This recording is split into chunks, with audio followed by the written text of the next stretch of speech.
कंटाबांजी नवीन को परास्त कर खुशी मनइले लक्ष्मण बाग।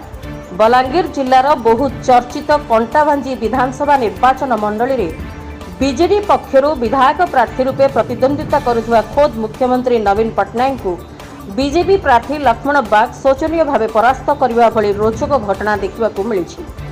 बलांगीर जिला कंटाबांजी निर्वाचन मंडलीर नूतन विधायक रूपे बीजेपी दलर लक्ष्मण बाग निर्वाचित होइछन्ति। से राज्यर मुख्यमंत्री तथा बीजेडी प्रार्थी नवीन पट्टनायक को 16,344 खंड भोट रे परास्त करिछन्ति।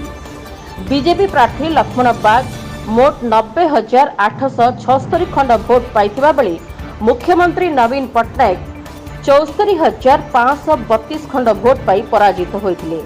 एबे आपण देखि पारुथिबे कंटाबांजी रे मुख्यमंत्री को हराइबा परे कंटाबांजी नूतन बीजेपी विधायक लक्ष्मण बाग किपरि प्रशासन ने माति छंती। कंटाबांजी ए माटीर छुआ को पाई आमे बहुत खुशी बोली लोके कहउछंती।